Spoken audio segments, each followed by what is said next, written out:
This bike was free. The previous owner said it was in good working condition, but as soon as I tried to shift, yeah, there's something totally gummed up. Instead of spending hours trying to resurrect these old plastic shifters today, we're going to do something better. We're stripping it down, cleaning it up a bit, and embracing the zen of the single speed. Let's get to work. First things first, let's get this rear wheel out of the dropouts. First, I unhook the cantilever brakes. Then I loosen the quick release skewer and slide the wheel out. With the wheel out, we can see this has a free wheel. We'll go over how to remove that in a bit later in the video. The next step is to remove the chain. I look for a quick link so I can break the chain easily. I'll use my quick link pliers, but it's not that type of quick link and I end up mangling it. No worries, I have other quick links in my parts bin.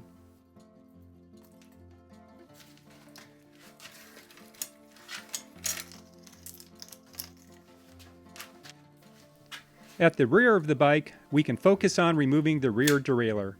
I'll start by cutting off the cable end, unscrewing the anchor bolt, and removing the cable.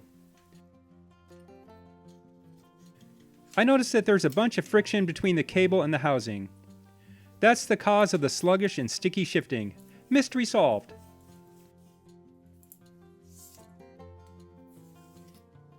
With the cable cut and out of the way, we can unscrew the rear derailleur from the hanger.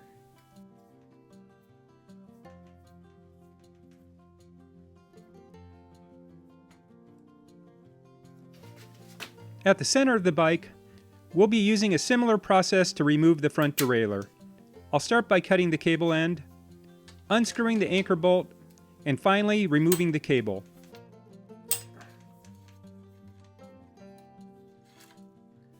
Next, I'll loosen the bolt that tightens the clamp that holds the front derailleur in place.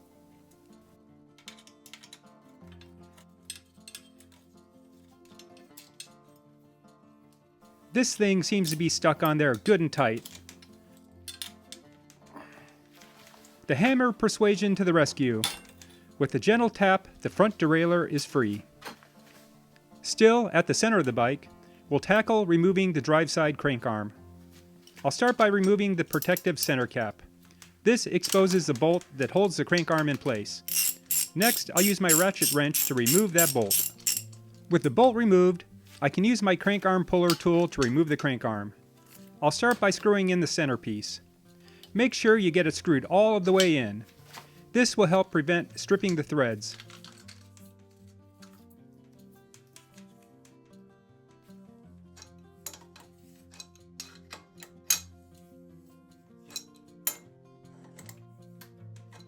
Next, I'll screw in the next piece.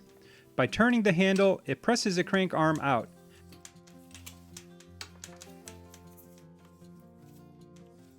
And just like that, the crank arm is free.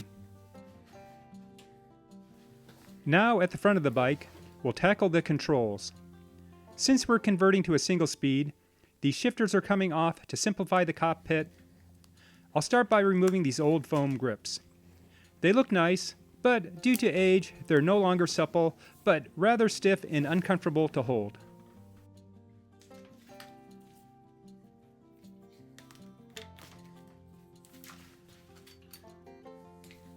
With the grips out of the way, I can wrestle the controls from the handlebars.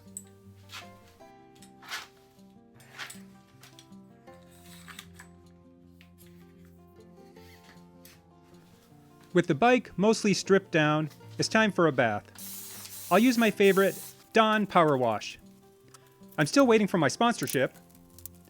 I'll use a soft brush to agitate the dirt and wipe everything down with a mostly clean cloth.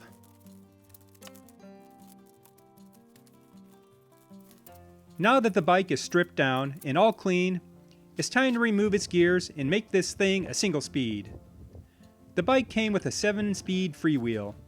It requires a special tool with 4 notches to match the freewheel. I'll use a quick release skewer to hold the tool in place when I'm attempting to remove the freewheel. The process I use is to inflate the tire and place the wheel against a wall or solid post like on my deck. This will help keep the wheel from turning when we apply force. Next, I use a long breaker bar and my adjustable wrench.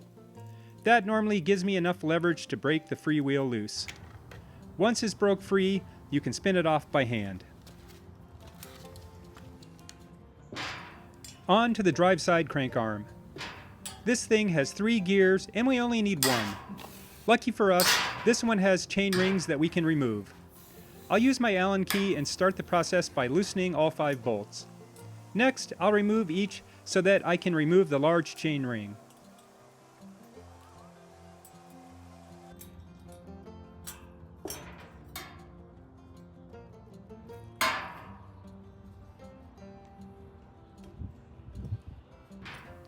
Next, I'll flip the arm over and loosen the additional bolts holding the small chain ring in place.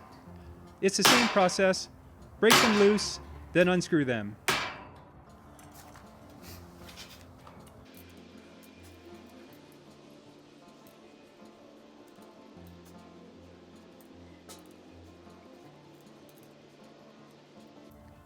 Now, the 3 chain rings are free.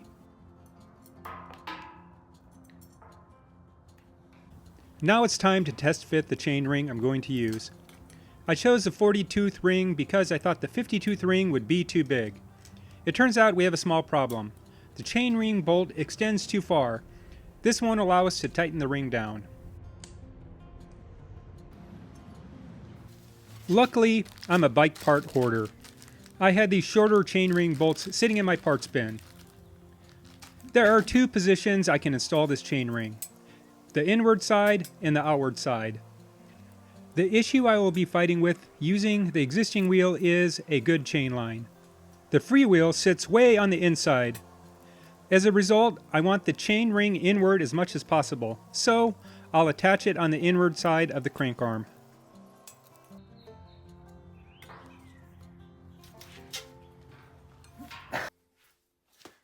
It's time to take a look at the drive side crank arm and place it in its happy home. I'll start by applying some grease to the threads on the spindle, and the rest go on the square taper spline. I place the crank arm over the spindle and screw it in using the nut that holds it in place nice and tight.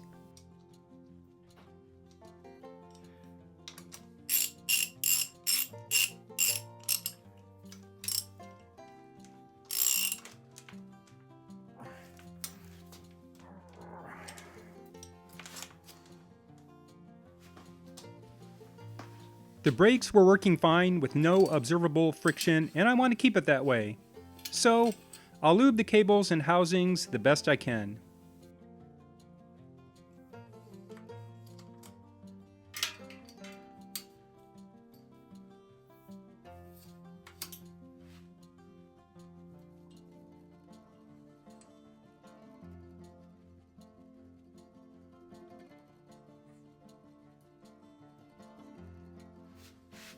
With the cables lubed, I can now slide the brake arms back in place.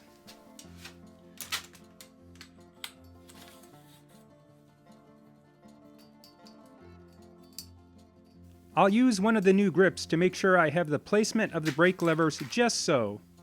Then I'll tighten everything down.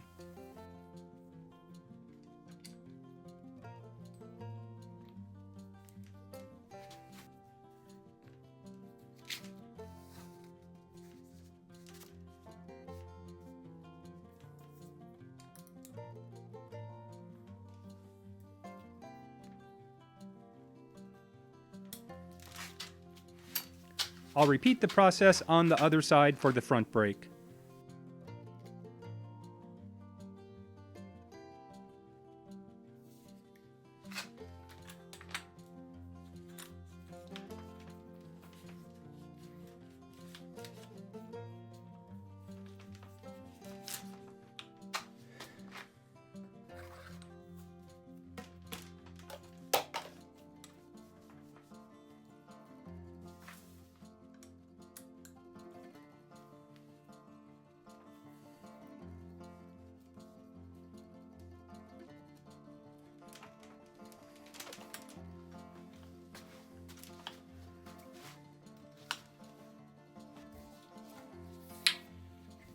Things are starting to get exciting now.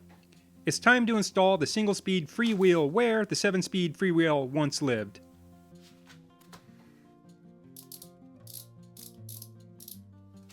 I'll start by cleaning the threads with a cloth.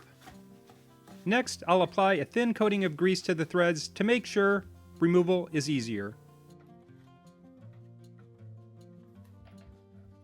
Lastly, I'll screw the single-speed freewheel in place.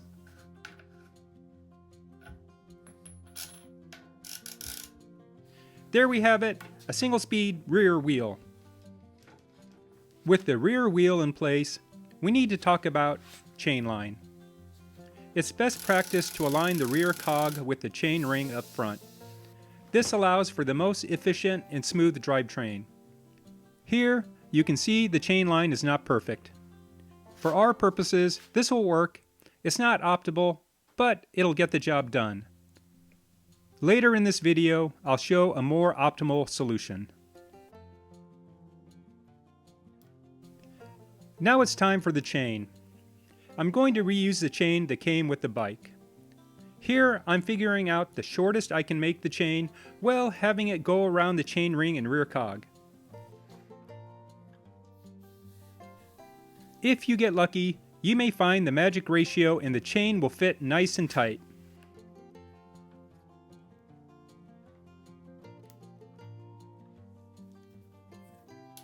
But we don't have that luck today. The chain is all floppy. The bike will never work like this. But don't despair, there are a few solutions to fix this problem.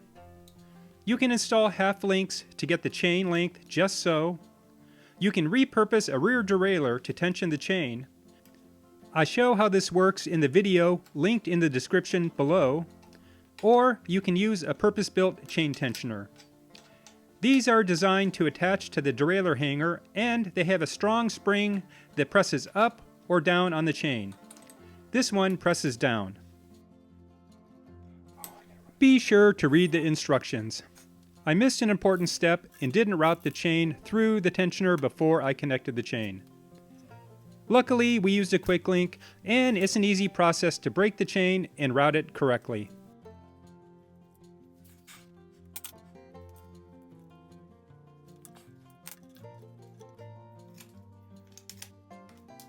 Remember what I said about reading the instructions? Well, that bit me in the butt again. We need to align the guide pulley with the rear cog to prevent it from pulling the chain off. This process is easy.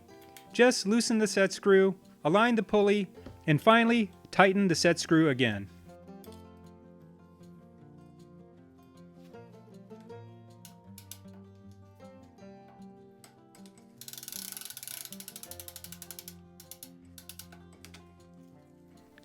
There we go. That did the trick. The chain line is not optimal, but this will definitely get the job done. With the chain installed, it's easy to see how bad the chain line is. Let's fix that. We can redish the wheel.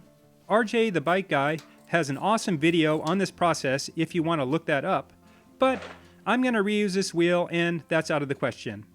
The next best solution is to use a different wheel with a free hub body and a single-speed spacer kit. These spacers allow you to get the chain line just so by using different width spacers. Off camera, I figured out what spacers to use. Let's get them installed on this wheel.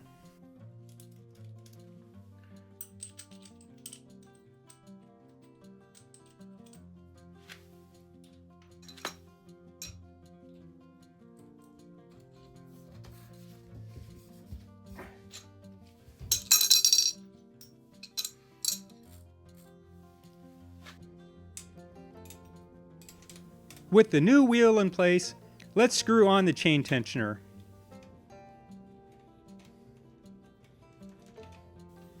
With that installed, let's check the chain line. The rear cog aligns correctly with the chain ring, but the guide pulley needs to be moved. Again, loosen the set screw, align the guide pulley, and tighten the set screw again.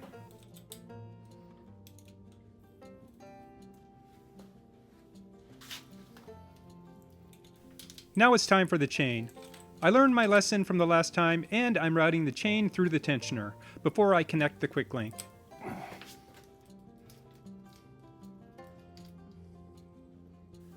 With everything hooked up, let's give it a spin.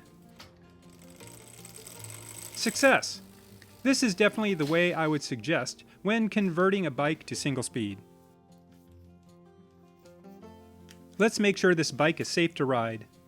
The new wheel has a slightly slimmer rim width, so we'll need to adjust the rear brakes.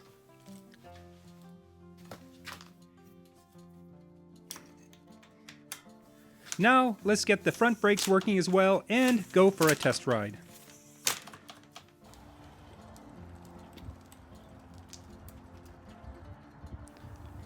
The bike rolls great, and this 40/18 gear ratio is perfect for the mostly flat trails around here.